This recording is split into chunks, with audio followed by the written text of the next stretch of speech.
Welcome back everyone, it's Charlie. This is The Way. I had a chance to see an early screening of the Mandalorian Grogu movie for Star Wars Day, so this will be my non-spoilery review. It is the first big Star Wars movie in theaters since The Rise of Skywalker 7 years ago. That's how long it's been since we've had Star Wars in theaters.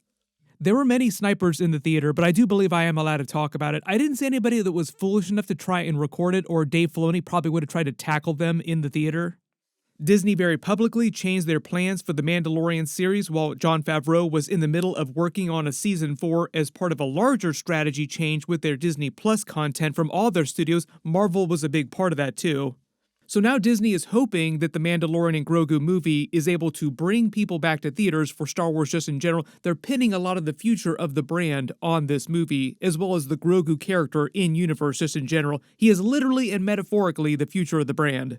But there are a couple other movies that we've seen stuff for. Ryan Gosling's Star Wars Starfighter movie that's coming out next year. I haven't seen that yet. It's set in a completely different part of the timeline. We've gotten teasers, I've done videos for that, but it has nothing to do with the Mandalorian and Grogu. But generally, I was surprised at how much of a classic Season 1, Season 2 Mandalorian episode the movie felt like, kind of like a supersized episode with a real budget, $150 million to make a season of The Mandalorian typically, that they just converted into like a 2-hour and change plus movie. And a lot of extra time to polish the visual effects, whereas the Mandalorian seasons moved at a much quicker pace. I say Season 1, Season 2 vibe because the tone of Season 3 was so wildly different from Season 1 and Season 2 that it's generally accepted that Season 1 and Season 2 of the show are the better versions of The Mandalorian so far. Tonally, the movie felt like more of a sequel to Season 2, which is the character progression from Season 3. Grogu, for example, gets a couple big upgrades from Season 3 Grogu, where they left off with him. The Armorer had started to give him more Beskar armor, Mando had already given him his chainmail Beskar shirt, and when they ended Season 3, he was going to start training Grogu to work as a bounty hunter with him, working out of a Delphi base for the New Republic. Grogu in the movie is way more active in the story than he was in any of the previous seasons of The Mandalorian. He has way more action scenes, way more scenes of him just being by himself without Mando and having to do things, and more of him using his force powers, but also just regular action scenes too to show off how smart he is, even though he's a tiny little baby. Compression gauge and the primary reserve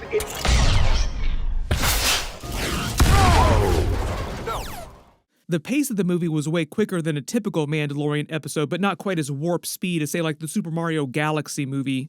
Jon Favreau knows what he's doing, so like he did let moments breathe when they needed to breathe. There's a lot of Season 2 level comedic moments. If you remember the way they weaved in humor to the Season 2 action, it's a quicker pace version of that. And I say specifically Season 2, just because it had gotten more comedic than Season 1, but not quite as over the top as Season 3. All the trailers did not do the movie justice. A lot of the scenes that they released in the trailers, especially the ice planet at the beginning of the movie, felt very different in the actual cut of the movie I saw, particularly because of the music. One of the weirder things about the way they marketed the movie is that Ludwig Göransson came back to do new music for the film. It's fantastic. I love all of his Mandalorian music for all the seasons, but none of the music is actually in the trailers. They just use generic John Williams music from the classic trilogy. Which is also great, but the way they use Ludwig Göransson's music in the actual movie made the scenes in the movie feel very different in a good way. Like I said, classic Mando, the best parts of the early seasons. Also, another big Star Wars first in the movie, they actually had opening credits, which you usually only see on traditional big TV shows, but very cool detail, they also gave Pedro Pascal's Mando doubles credits during those opening titles, like real big prominent opening titles. Pedro Pascal did wear the suit in parts of the movie. He was under the helmet for parts of it because they needed him there to film scenes when they took the helmet off. There are also some action scenes where he is not wearing the helmet. But usually when they filmed the series episodes, and a lot of the movie too, they had two other people walking around in the suit under the helmet, Brendan Wayne, who is the grandson of John Wayne, and Lateef Crowder, while Pedro Pascal would typically just do the voiceover lines. I haven't heard Dave Filoni or Jon Favreau talk about this particular detail, the opening credits, but I think this was them trying to give the two of the suit doubles the credit they deserve, because typically Pedro Pascal got all the credit for the Mandalorian character in all the seasons of the TV show, when really when you're watching Mando episodes, typically you're watching one of those two other people under the suit walk around. So the idea is that they played as big a role in creating the Mando character as Pedro Pascal, but they get paid like a tenth of what Pedro Pascal gets paid, probably less than that. We gotta talk about Sigourney Weaver. She was amazing. She felt like she just naturally belongs in the Star Wars universe. That's mostly because she's just a great actress in general, but she's just extra cool because she's already a queen of science fiction. She ate all the technical speak and jargon that Jon Favreau threw at her like it was breakfast. The remains of the Empire want another war, and a new power is coming. She is now collecting Disney franchises like Infinity Stones. She has been now in pretty much every single big franchise movie that Disney does. She's been in Pixar movies, Star Wars movies now, Marvel before because she was in The Defenders. She's in the Avatar movies, and obviously they own the Alien franchise, and that's where she's mostly known from is the classic Alien movies. Zeb was also great. He gets a big upgrade from his smaller cameo during The Mandalorian Season 3. Star Wars visual effects and creature work has always been amazing. They also spent extra time, though, polishing the visual effects for this movie, and you can definitely tell. I loved all the stuff with the Hutts. There are way more Hutts in this movie and Hutt lore than you have seen in any Star Wars ever, both in the movies and the TV shows, including animated Clone Wars, because there was a lot of classic Hutt stuff that they did during the Clone Wars episodes. It just felt like Dave Filoni and Jon Favreau are like, you know what, we haven't done a lot of stuff with the Hutts in live action in a long time. How much should we do? And they just both said yes at each other. How many Hutts? Yes.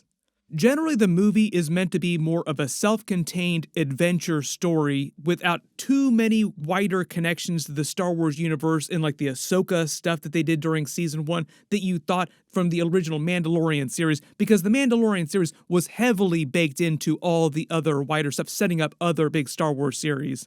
Jon Favreau said that he specifically did this when he converted what he was going to do for Season 4, like the Season 4 scripts, into a movie, so he had to rewrite a lot of that stuff out. So a lot of the references to the wider lore, like the bigger stuff, they left for Ahsoka Season 2, which they haven't really told us much about. I'll do separate videos about that when we get more footage. I've already done a video about the leaked Ahsoka Season 2 trailer, so I'll link it at the end of this. The main reason why they did things this way is so that people who didn't know a lot of the wider Star Wars universe, or they didn't keep up with the TV series, or they even hadn't watched all the movies, could come into the Mandalorian Grogu movie and it would totally work. Like it could be someone's first Star Wars movie, which a lot of the data says that it will be.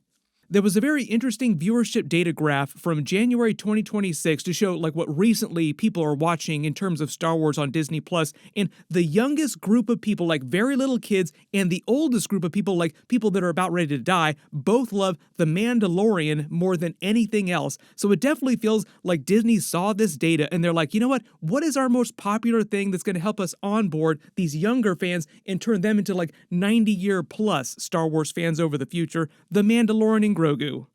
Are you scared? You should be. I could get a little emotional talking about Grogu. Speaking of which, just like the Mandalorian series, there are billions of references and Easter eggs for the classic trilogy, as well as specifically classic lore and toys. So if you were a huge Star Wars toy collector back in the day, or like really deep lore in concept art from back in the day, or you're into the newer vintage stuff that they're releasing, or you have watched all the TV shows, including all the Clone Wars from start to finish, you will have a lot of fun. But none of the references slowed the movie down. It never felt like it was too much for the movie. Like I said, the pace is lightning, like it moves real quick.